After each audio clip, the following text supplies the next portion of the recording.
ఏమంటున్నాడు ప్రభు? వెతకండి, మీకేమవుతుంది? దొరుకుతుంది అన్నాడు. అడుగుడి, మీకు ఇయ్యబడును అంటున్నాడు.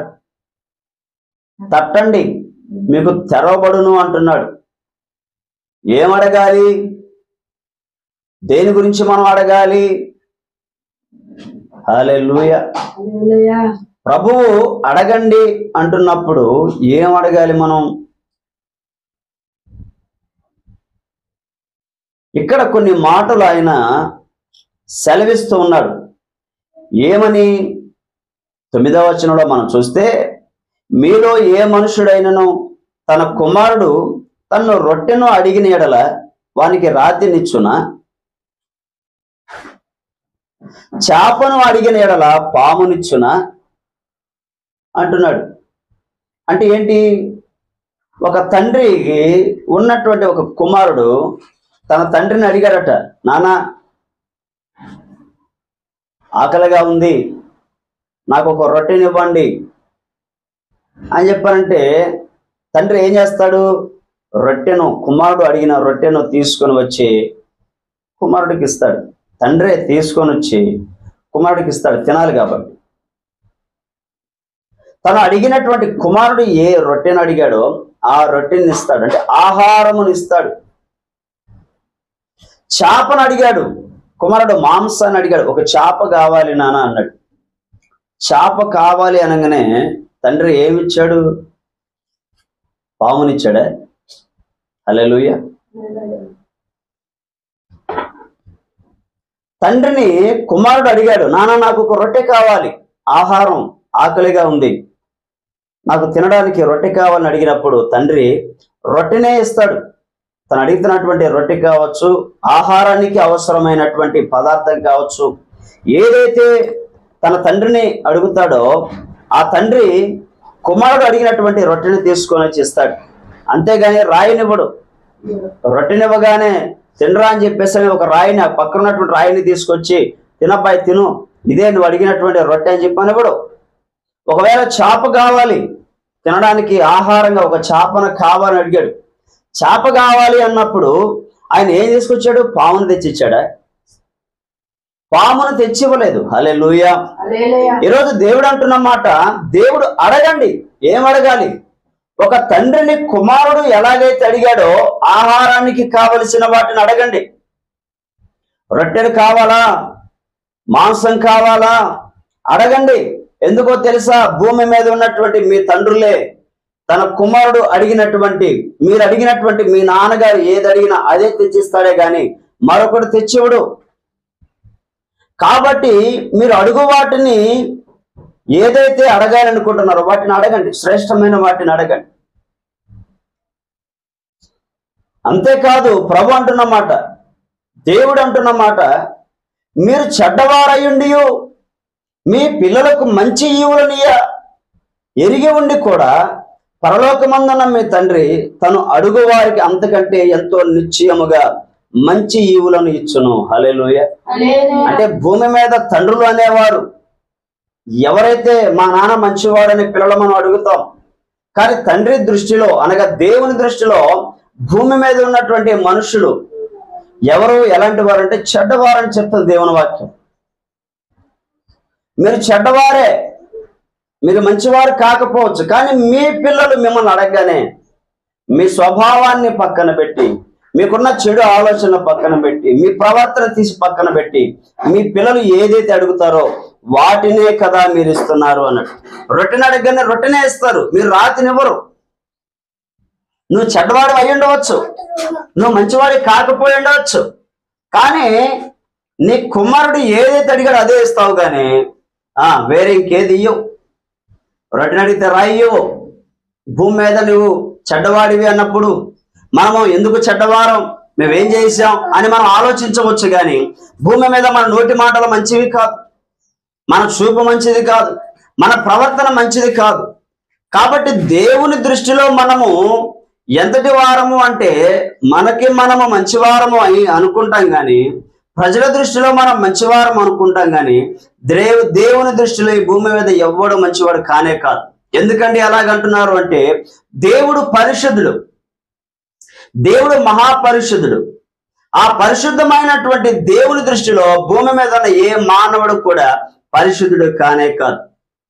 అందుకనే దేవుణ్ణి మనము మొక్కవలసి వస్తుంది, దేవునికి మనం బలి ఇవ్వవలసి వస్తుంది, దేవుని దగ్గరికి వెళ్ళి ప్రతిదీ అడగవలసి వస్తుంది. ప్రతి ఒక్కటి మనం ఎందుకు అడుగుతున్నాం? దేవుణ్ణే. ఏది జరిగినా దేవుడా ఏం చేస్తున్నావు, దేవుని ఎందుకు అడుగుతున్నావు? ఏ సమస్య వచ్చినా మనం సాల్వ్ చేసుకోలేం. ఏ పరిస్థితిలో మనలో ఆవరించిన వాటిని మనము సాల్వ్ చేసుకోలేం.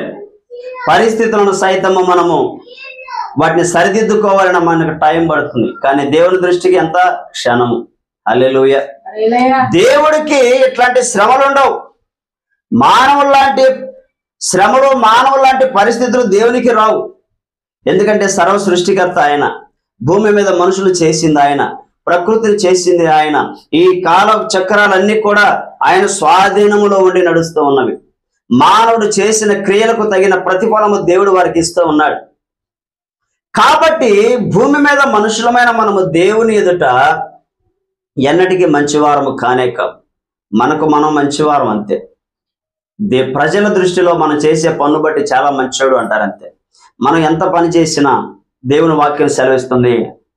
యెషయా గ్రంథంలో దేవుడు అంటున్నమాట, మానవులు చేయు ప్రతి ధర్మ కార్యములు కావచ్చు, మనుషులు చేయు ప్రతి క్రియలు, నీతి క్రియలు అన్ని కూడా దేవుని దృష్టిలో మురికి గుడ్డలు వంటివి అన్నాడు. అంటే మురికి పీలకల వంటివి, మురికి వస్త్రాలు లాంటివి. మనము దేవుని దృష్టిలో చేసే ప్రతి పని కూడా దేవునికి మురికి లాంటిది. మనం అనుకుంటున్నాం ఓ ఇంతకంటే గొప్పది, అది మన దృష్టిలో. కానీ దేవుని దృష్టిలో వేరు, ఆయన ఆలోచన వేరు. అందుకనే మనం కరెక్ట్గా చేసామని మనం అనుకుంటాం. కానీ ఏ పరిస్థితుల్లోనైనా దేవుణ్ణి మనం ఆశ్రయించవలసిందే. ఎందుకంటే ఆయనంత పరిశుద్ధుడు, ఆయనంత మంచివాడు. ఆమేన్, హల్లెలూయా. కాబట్టి దేవుడు అంటున్నమాట, మీరు చెడ్డవారయ్యుండి మీ పిల్లలు మిమ్మల్ని రొట్టెలు అడిగినప్పుడు మీరు రొట్టెనే ఇస్తారు కానీ రాళ్ళు ఇవ్వరు, రాయి తీసుకొచ్చి ఇవ్వరు. మీ కుమారుడు మిమ్మల్ని చేపను అడిగినప్పుడు మీరు చేపనే తీసుకొచ్చి ఇస్తారు కానీ మీరు పామునివ్వరు. మీరు ఇంత చెడ్డవారై ఉండి కూడా మీ పిల్లలు మంచి ఈవులను ఇయ్యాలని, మీ పిల్లలు ఏదైతే అడిగారో వాటిని మంచిగా ఇవ్వాలని మీరు అనుకున్నప్పుడు పరలోకమందున్న మీ తండ్రి తనను అడుగు వారికి ఇంకా ఎంతో మంచి వాటిని ఇచ్చును కదా అంటున్నాడు ఆయన. అంటే ఒక కుమారుడు తండ్రిని ఏమడుగుతున్నాడు? తనకి కావలసిన మంచి వాటిని అడుగుతున్నాడు. చెడ్డ వాటిని అడుగుతున్నాడా? కాదు, మంచి వాటిని అడుగుతున్నాడు. ఇక్కడ అంటున్నమాట, మీరు చెడ్డవారయ్యండి మీ పిల్లలు అడిగిన మీ పిల్లలకి మీరు మంచి వాటినే ఇవ్వాలని మీరు కోరుకుంటున్నారు. మీరే ఇంత మంచి వాటిని ఇవ్వాలని కోరుకుంటున్నప్పుడు పరలోకమందున నా తండ్రి, పరలోకమందున మీ తండ్రి మీకు ఇంకనూ మంచి వాటిని ఇవ్వాలని అనుకుంటాడు కదా. అవును, దేవుడు భూమి మీద మనుషులకి తనని ఎవరు ఏది అడిగినా మంచి వాటినే ఇస్తాడు ఆయన. హల్లెలూయా. భూమి మీద మానవుని యొక్క ఆలోచనలు అనేకం, కానీ దేవుడి యొక్క తీర్మానమే ముగింపు మనకిస్తాడు. దేవుడు ఏదైతే మనం ఎన్ని ఆలోచనలు చేసినా, మనం ఎన్ని తలాంతులు చేసినా, మనం ఎన్ని ఆలోచనలు పెట్టుకున్నా దేవుడు తను ఏది చెయ్యాలి అనుకుంటున్నాడో అదే చేస్తాడే తప్ప మనది కానే కాదు. మన ఆలోచన మంచిది అయితే మంచిగా చేస్తాడు ఆయన, మన ఆలోచన చెడ్డది అయితే తన ఇష్టం నెరవేరుస్తాడు. ఇక్కడ ఆయన మంచి వాటిని ఇచ్చును కాబట్టి ఇక్కడ ఏమంటున్నాడు ఆయన? ఒకటి, ఆహారం విషయంలో అడుగుతున్నాడు.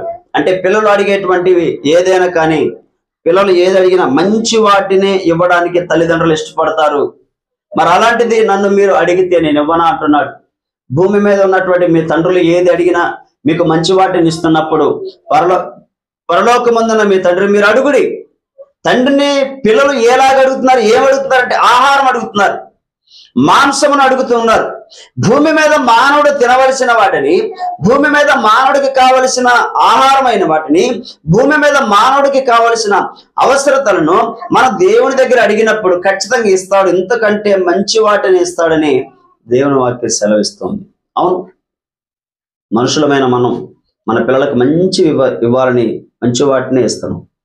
దేవుడు కూడా మనం ఏది అడిగిన వాటికంటే కూడా మంచి వాటిని ఇవ్వడానికి సిద్ధపడి ఉన్నాడు. అయితే ఏం అడగాలి? ఒకటి, ఆహార విషయంలో అడుగుతున్నాడు. మీ పిల్లలు ఏది అడిగినా మీరు ఇస్తారు. ఆహారం, మీకు ఆహారం ఎక్కడ ఏ లోపం ఉన్నా, లేకుంటే మీకు ఆహార విషయంలో ఏం కావాలన్నా నన్ను అడగండి, నేను ఇస్తాను అంటున్నాడు ఆయన. దేవునికి మహిమ కలుగును గాక. హల్లెలూయా. అంతేకాదు 12వ వచనంలో మనం చూస్తే, కావున మనుషులు మీకు ఏమి చేయవలనని మీరు కోరుదరో అలాగుననే మీరును వారికి చేయడి అంటున్నాడు. అంటే ఏంటి? మనుషులు మనకి ఏం చేయాలని కోరుకుంటాం? ఏదైనా సహాయం చేస్తే బాగుండు అని కోరుకుంటాం. ఎవరైనా మనుషులు మనకు సహాయం చేస్తే బాగుండు,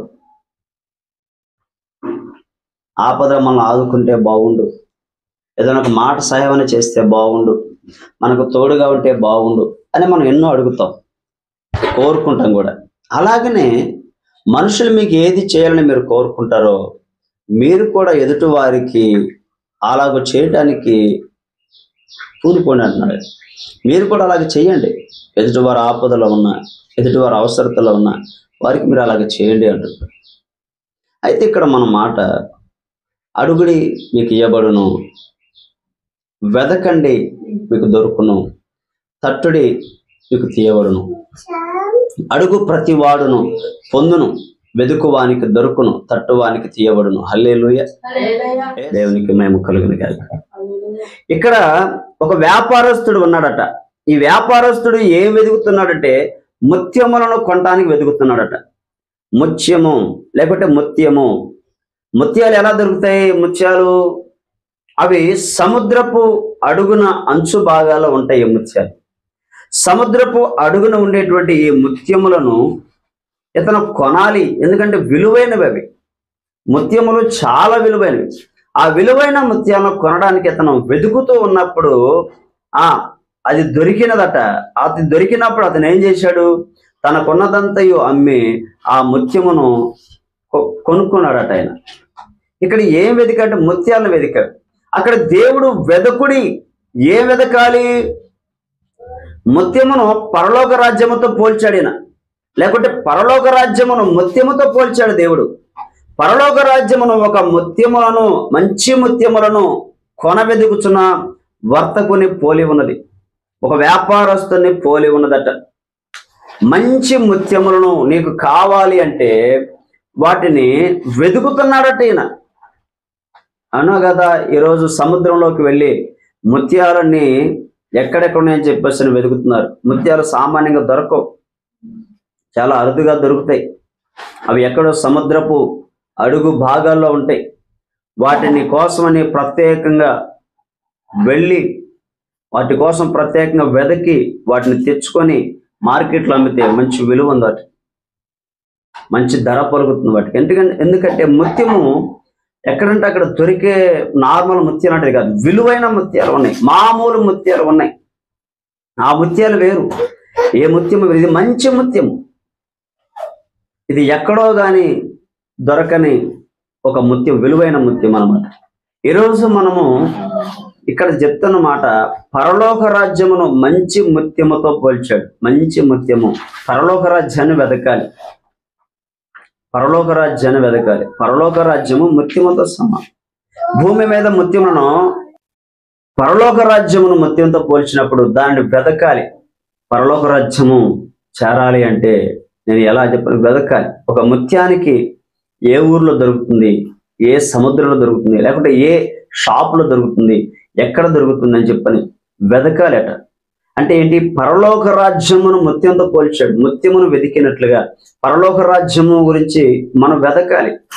ప్రార్థనలోను, ఉపవాసాల్లోనూ, ఎక్కడైనా దేవుని యొక్క సన్నిధి మీటింగ్ ప్రారంభిస్తున్నప్పుడు వెళ్ళి అక్కడ అందరితో కలిసి ఆరాధిస్తూ దేవుని వాక్యాన్ని వింటూ పరలోక రాజ్యానికి సంబంధించిన పోలికలు, లక్షణాలు మనం పసిగట్టాలి. మనలో మార్పు రావాలి.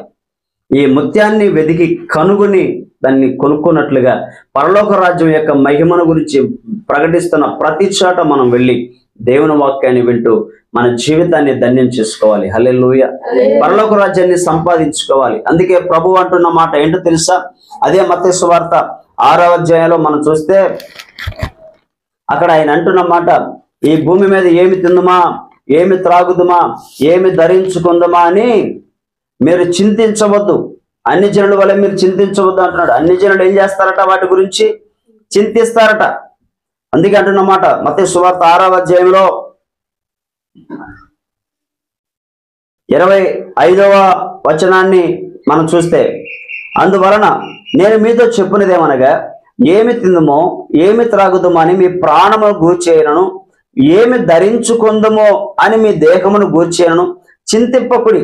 ఆహారము కంటే ప్రాణమును, వస్త్రము కంటే దేహమును గొప్పవి కావా? ఆకాశ పక్షులు చూడుడి, అవి విత్తవు, కోయవు, కొట్లలో కూర్చుకొనవు, అయినను మీ పరలోకపు తండ్రి వాటిని పోషించుచున్నాడు. మీరు వాటి కంటే బహుశ్రేష్ఠులు కారా? హల్లెలూయా! ఎంత చక్కని మాట.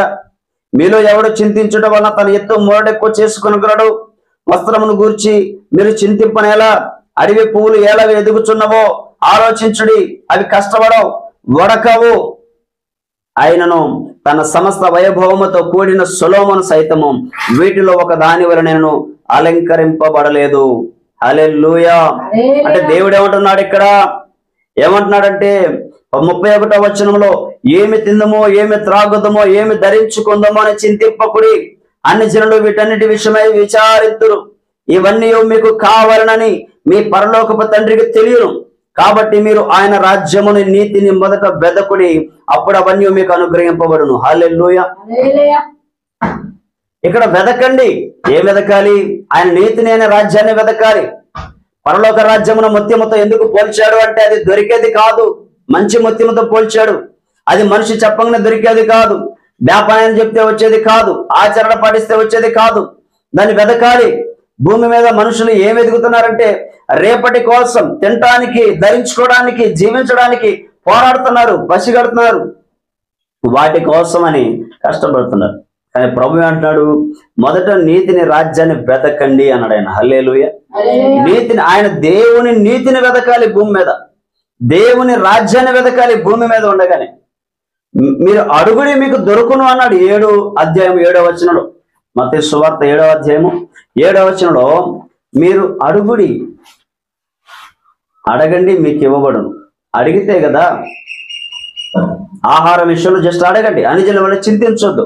అడగండి, నేను శ్రేష్టమైన వాటిని మీకు ఇస్తాను. రెండోది, వెదకండి. ఏ వెదకాలి? భూమి మీద ఏమి తిందుమో ఏమి త్రాగుదమో ఏమి ధరించుదమో అనే వాటిని వెదకటం కాదు కానీ, వాటి కోసం చింతించడం కాదు కానీ, దేవుని నీతిని, దేవుని రాజ్యాన్ని వెదకండి. అప్పుడు మీకు ఏం కావాలో అవన్నీ దొరుకుతాయి అన్నాడు. భూమి మీద మనకు కావాల్సింది అన్ని దొరకాలంటే ముందు మన దేవుని రాజ్యాన్ని వెదకాలి. భూమి మీద మనుషులు రేపు ఎలా బ్రతకాలి, అయ్యో రేపు ఎలా జీవించాలని చెప్పని వీటి కోసం ప్రయాసపడుతున్నారు, వీటి కోసం కష్టపడుతున్నారు, వీటి కోసం పోరాడుతున్నారు. కాబట్టి దేవుని నీతిని మర్చిపోయారు, దేవుని నీతిని, రాజ్యాన్ని విడిచిపెట్టారు. అందుకే దేవుడు అంటున్నాడు, అయ్యో మీరు వెతకవలసిందే నీతిని కదా, మానవ నీతి కాదు, దేవుడి నీతిని. మీరు దేవుని నీతిని వెతకాలి, దేవుని రాజ్యాన్ని వెతకాలి. అప్పుడు మీకు భూమి మీద ఏం కావాలో అవి వస్తాయి అన్నాడు ఆయన. హల్లెలూయా! ఇక్కడ దేవుడు కూడా చెప్తున్నాడు, పక్షుల గురించి చెప్పాడు. అయ్యా పక్షులు కష్టపడతాయా? పక్షులు చాకిరీ చేస్తాయా? పక్షులు కొట్లు, దుకాణాలు, గోడ, మంచి మంచి గోడలు కడతాయా? వాటిలో ఏమైనా సంపాదించి పోగు చేస్తాయా? లేదు, అవి కష్టపడవు. కానీ వాటిని దేవుడు పోషిస్తున్నాడు. హల్లెలూయా!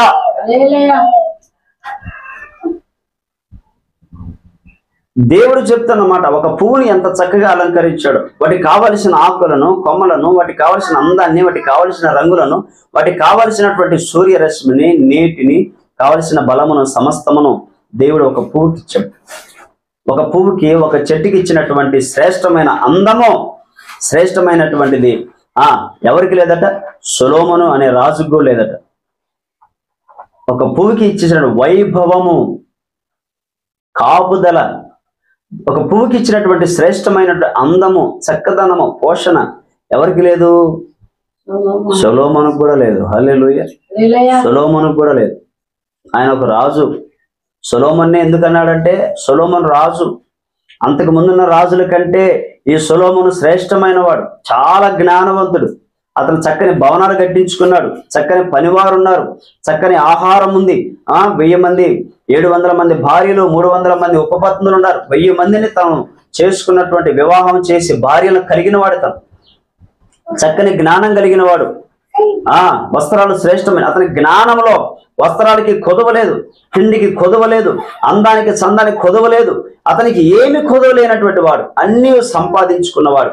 ఆయనను ఇతని కంటే గొప్పగా అడవిలో పెరిగేటువంటి పూలకు చెట్లకు దేవుడిచ్చిన వైభవం గొప్పది అంటున్నాడు. ఎస్, దేవుడు ఇవ్వాలే కానీ మనం ఏ పాటి వాళ్ళం? దేవుడిస్తే చక్కగా ఉంటుంది, దేవుడిస్తే కాపుదల ఉంటుంది, మనం ఎన్ని చేసుకున్న ఉపయోగం లేదు. అందుకే వాటికి ఉన్నటువంటి వైభవము సొలొమోను రాజుకోలేదు, వాటికున్న చక్కదనము, వాటికున్నటువంటి శ్రేష్టమైన కాపుదల సొలొమోనుకు కూడా లేదు.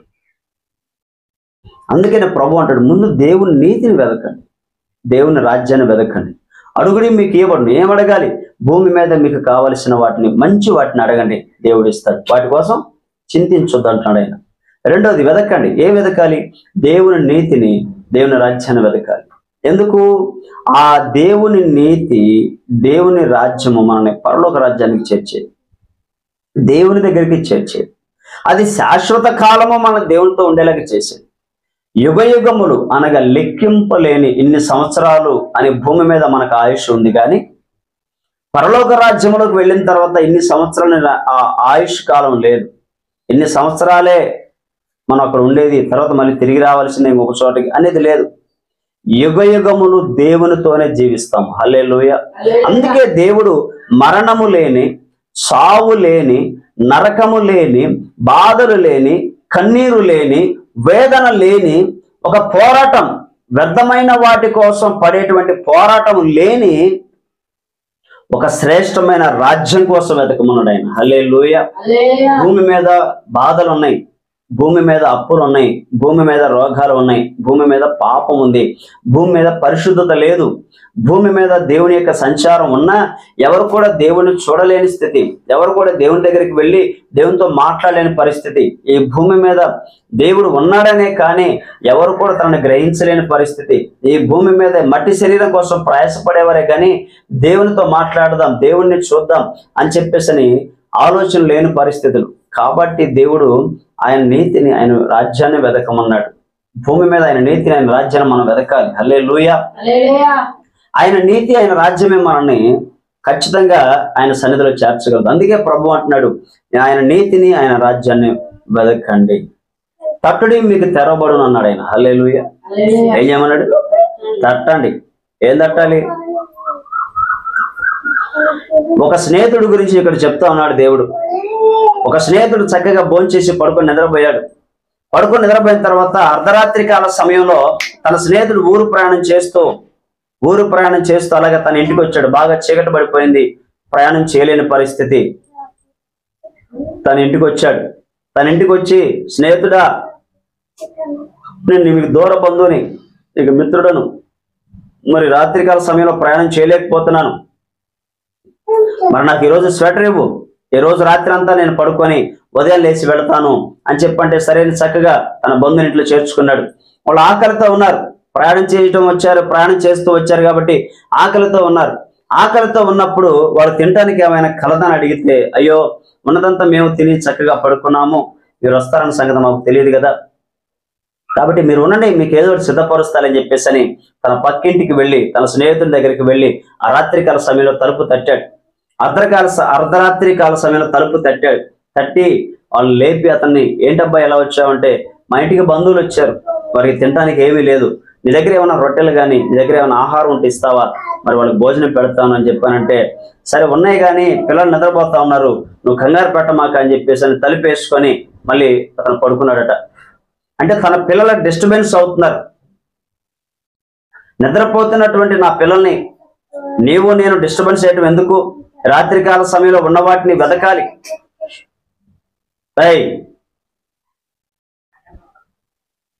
రాత్రికాల సమయంలో వెతకాలి, ఎక్కడున్నా కనిపెట్టాలి, అవన్నీ తీసి నేను ఇవ్వాలి. కాబట్టి ఇప్పుడు నా పిల్లల్ని విడిచి నేను వెళ్ళాలి. నేను లేచి వెళ్ళిపోతే నా పిల్లలు నిద్రలేస్తారు, వాళ్ళకి కొంచెం గందరగోళంగా ఉంటుంది. కాబట్టి కొద్దిగా ఆగన్నాడు. కొద్దిగా ఆగని చెప్పేసి తలుపు వేసుకున్నాడు. సరే ఇస్తాడు కదని చెప్పేసి స్నేహితుడు బయట నిలబడ్డాడు, లోపలికి వెళ్లకుండా. ఎంతసేపటికి రాకపోతే మళ్ళీ తలుపు తట్టాడు. తలుపు తట్టి, త్వరగా ఇవ్వు, ఆలస్యం అవుతుంది, మరి నా ఇంటికి బంధువులు వచ్చారు, నా ఇంటికి దూర బంధువులు వచ్చారు, వారు ఆకలితో ఉన్నారు, దయచేసి ఏదైనా ఇవ్వచ్చు కదా అని చెప్పేసానంటే అతను మళ్ళీ ఇంట్లోకి వెళ్ళి చూస్తా ఉన్నాడు, ఇవ్వలేదు. తలుపు తట్టాడు, అట్లాగా తట్టాడు.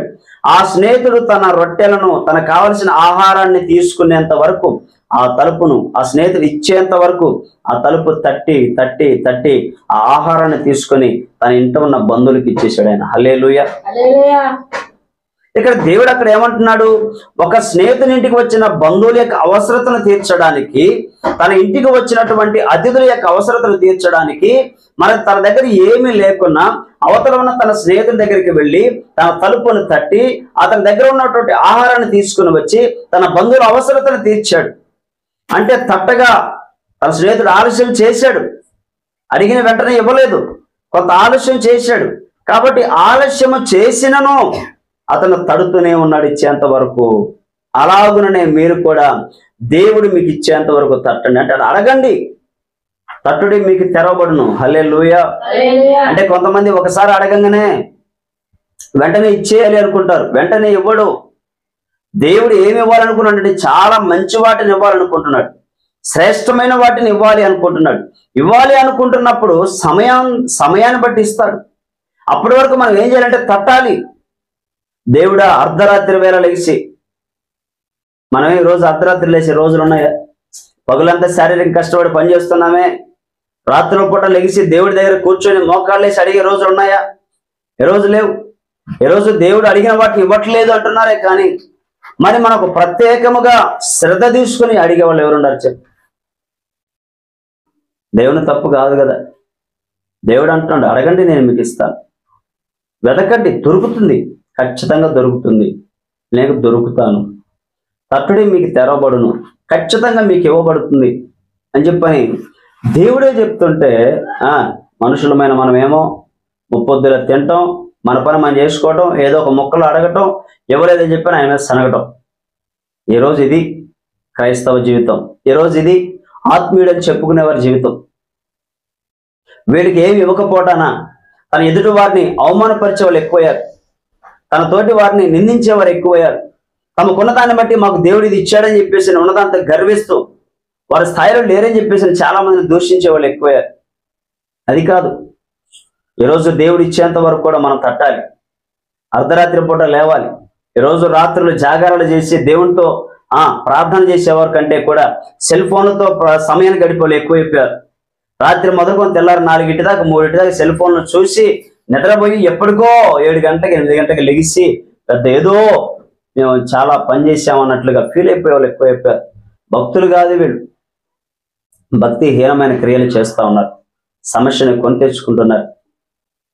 ఆ రాత్రి అంతా గోజాళ్ళైన పరిస్థితి. యాకోబు ఎబ్బోకు ఓడరేవు దగ్గర వెళ్ళిపోయి మోకాళ్ళు వేసి అడుగుతున్నాడు, దేవా నన్ను ఆశీర్వదిస్తానన్నావు, నన్ను దీవిస్తానన్నావు, నాకు ఆశీర్వాదం ఇవ్వండి, నన్ను ఆశీర్వదించండి, ఎందుకు నన్ను ఇలాగ మీరు విడిచిపెట్టారు? భూమి మీద కావలసినటువంటి భార్యలు ఉన్నారు, పిల్లలు ఉన్నారు, పశువులు ఉన్నాయి, పనివారు ఉన్నారు, నాకు అన్నీ ఉన్నాయి, కానీ ఆశీర్వాదం లేదు. హల్లెలూయా. ఏ ఆశీర్వాదం ఇది?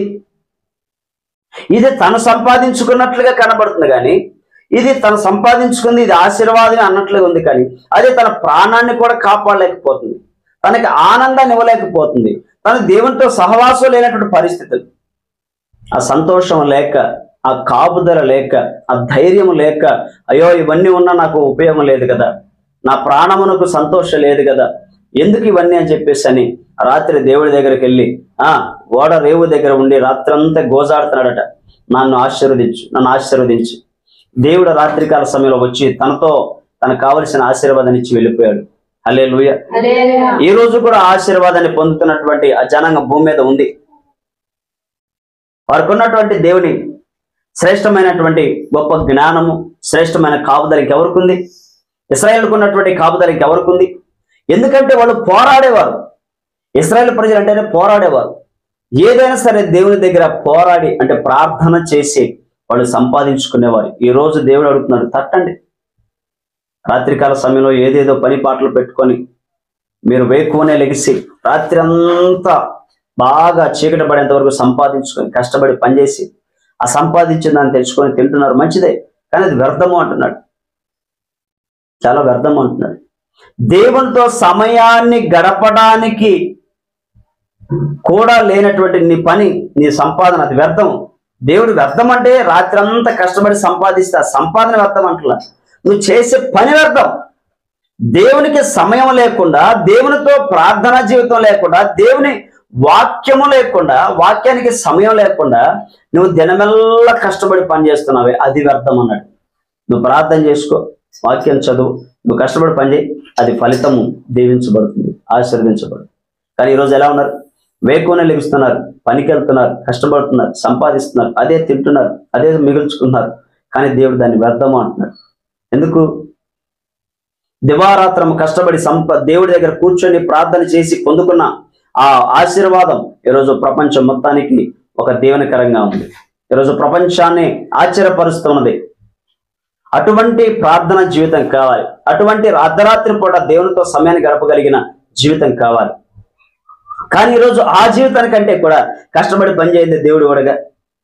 మనం కష్టపడి పని చేయకుండా దేవుడు ఏమనిస్తాడు, మనం చేయకుండా దేవుడు ఏమనిస్తాడని చెప్పేసి అని ఎవరికి వాళ్ళే కష్టపడి పనిచేయడం నేర్చుకున్నారు.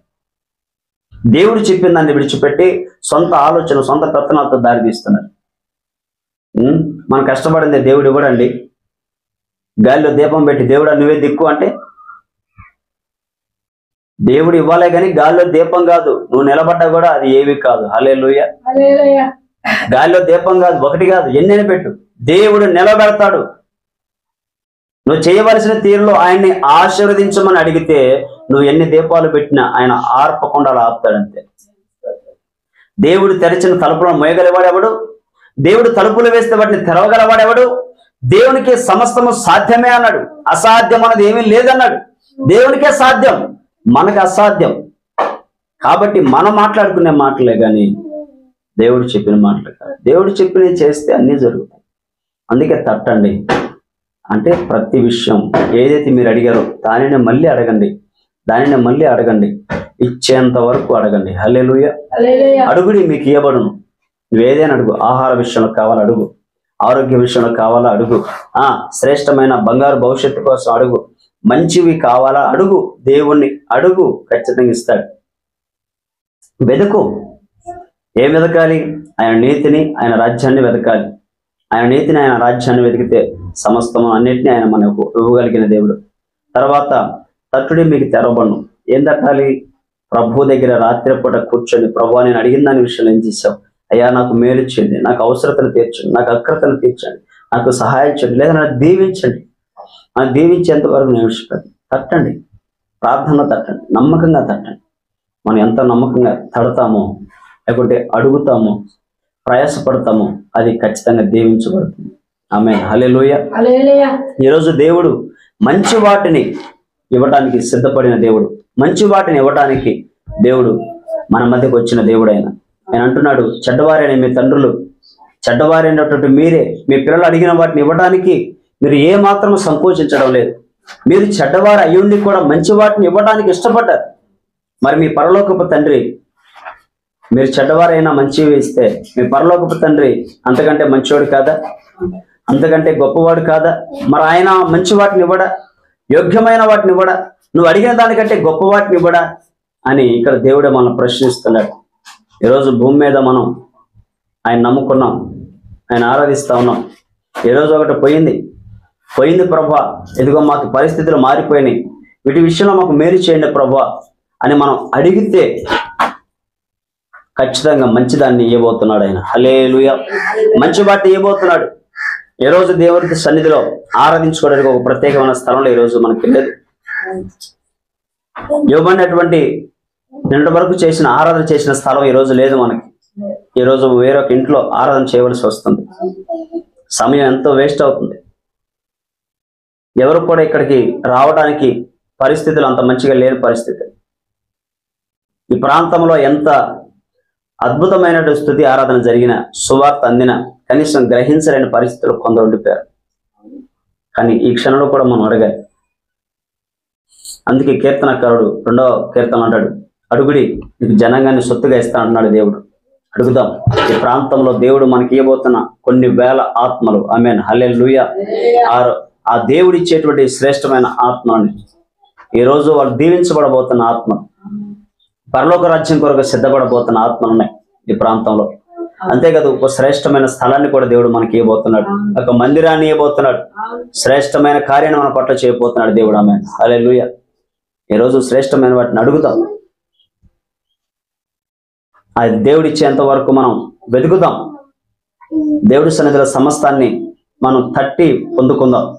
యాకోబు ప్రార్థనా వీరుడు, పోరాడువాడు, యోధుడు, ఒక పోరాట యోధుడు, ఆయన యోధుడు, యోగ్యమైన వాడు, పోరాడి సమస్తాన్ని గెలిచి ఆశీర్వదించబడినటువంటి దేవుడు, ఆశీర్వదించబడిన వ్యక్తి మన దేవుడు. ఆశీర్వదించేవాడు. ఆయన ఆశీర్వదిస్తే భూమి మీద ఇంకా ఎన్ని యుగాలైనా, ఎన్ని సంవత్సరాలైనా, ఎన్ని తరాలైనా కావచ్చు, గతించిపోవచ్చు, కానీ ఈరోజు యాకోబును మనం మర్చిపోలేదు. ఎందుకంటే పోరాడాడు. ఆ పోరాటం మనలో ఉండాలి. ఆ సంతానం మన దగ్గర నుంచి రావాలి. అటు ఆశీర్వాదం మనం పొందుకోవాలి. అందుకే దేవుడు అంటున్నమాట, అడుగుడి మీకు ఇవ్వబడును, వెతకండి మీకు దొరుకును, తట్టుడే మీకు తెరబడును. ఈ మాటను ఈరోజు మన దేవుడు మన మధ్యలో ఆశీర్వదించను గాక. ఈ మాట మన జీవితాల్లో ఆశీర్వదకరంగా మార్చబడును గాక. ఈరోజు నీ హృదయంలో ఈ మాట కట్టబడాలి. నీ హృదయంలో కట్టబడాలి, నీ హృదయంలో స్థిరపరచబడాలి. నీవు దేవుని యొక్క మాటని నమ్మి ముందుకు సాగి వెళ్ళాలి. ఈరోజు మన దేవుడు అంటున్నమాట, ఈ లోకమును జయించిన విజయము మన విశ్వాసమే అన్నాడు దేవుడు. ఏంటి ఆ విశ్వాసం? లోకమును సైతము జయించగలిగిన విశ్వాసం. ఈరోజు మన పాస్టర్ గారి దగ్గరికి పోతే ఆయన ప్రార్థన చేస్తే పలానా జరుగుతుంది అని ఎవరైతే నమ్ముతారో అది నమ్మకం మాత్రమే. పాస్టర్ గారి దగ్గరికి వెళ్దాం, ప్రార్థన చేయించుకుందాం, దేవుడు ఏదైనా సాయం చేస్తాడు, అది ఒక నమ్మకం. నేను మోకాళ్ళుని ప్రార్థన చేస్తాను, నా దేవుడు నాకు ఇస్తాడు అని నువ్వు మోకాళ్ళు వేసి ప్రార్థన చేస్తావే, అది విశ్వాసం. పాస్టర్ గారి మీద నమ్మకమా? దేవుని మీద విశ్వాసమా? దేవుడు విశ్వాసం అనే కదా కనపరచమంటుంది. నీ విశ్వాసమే నేను స్వస్థపరచును అన్నాడు. నీ విశ్వాసమే నేను బలపరచును అన్నాడు. లోకమును జయించావా? ఆ జయం పొందడానికి కారణము నీ విశ్వాసమే అన్నాడు. ఈరోజు నీ విశ్వాసం కలిగి ఉండాలి. హల్లెలూయా. మనుషుల మీద ఆధారం కాదు, మనుషులు నమ్మడం కాదు, దేవుని నమ్మాలి, దేవుడి మీద ఆధారపడాలి, మోకాళ్ళు వేసి ప్రార్థన చేసి అడగాలి. ఆయన ఇస్తాడు, ఇవ్వగలిగిన దేవుడు. అందుకే అంటున్నాడు, అడగండి నేను మీకు ఇస్తాను.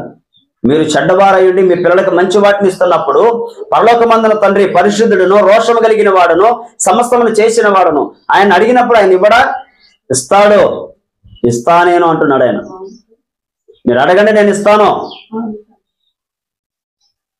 మీరు వెతకండి నేను దొరుకుతాను, మీరు తట్టండి ఖచ్చితంగా నేను తెరుస్తాను అంటున్నాడు ఆయన. అంత గొప్ప దేవుడు. ఆయన అడుగుదాం, ఆయన అడుగుదాం. ఈరోజు ఏదైనా సరే ఏమడగబోతున్నావు? మంచి వాటిని అడుగు. కొంతమంది అడుగుతారు, ఎందుకు పనికిరాని అడుగుతారు. చిన్నపిల్లలకైనా చాక్లెట్లు తిని తిని పళ్ళు పుచ్చిపోయే వాటిని అడిగినట్లుగా తండ్రులు చాక్లెట్ వద్దు నాన్న, ఇదిగో ఇది తీసుకో అని చెప్పిన శ్రేష్టమైన వాటిని తల్లిదండ్రులు ఇస్తారు. మనం అడిగే వాటిలో మనకి ఆరోగ్యాన్ని పాడు చేసేవో, మనం అడుగుతున్న వాటిలో మనకు ఉపయోగం లేనివో, మనం అడుగుతున్న వాటిలో మనకి ఇబ్బందికరమైనవి ఏమైనా ఉంటే దేవుడు ఇవ్వడు, కొంచెం ఆలస్యం చేస్తాడు. అప్పుడు ఏం చేయాలా? వెతకాల. ప్రభువా నేను అడుగుతున్న దాంట్లో ఏంటి మంచిది లేదా? ఐ థింక్ దాని విషయం ఏంటి ప్రభువా? మంచి వాటిని ఇవ్వండి. నేను అడిగిన దాంట్లో ఏదైనా పొరపాటు ఉందా, లేకుంటే అది నాకు మంచిది కాదా? అయితే నాకు మంచిది ఇవ్వండి. నేను ఒక మంచిదాన్ని అడగటం ఏంటో నాకు నేర్పండి అని చెప్పి నువ్వు అడగండి, తట్టండి, దేవుడు ఇస్తానంటున్నాడు. ఈ మాట చెప్పిన వాడు దేవుడు, దాన్ని నెరవేర్చేవాడు కూడా దేవుడే. ఆమేన్. ఈ మాటలు మన వినికిలో ఆశీర్వదించబడను గాక. అడుగుదాం, వెతుకుదాం, తడదాం, దేవుడి దగ్గర నుంచి శ్రేష్టమైన వాటిని పొందుకుందాం. ప్రార్థన చేద్దాం. తల వంచినట్లుగా అందరం ప్రార్థన చేద్దాం.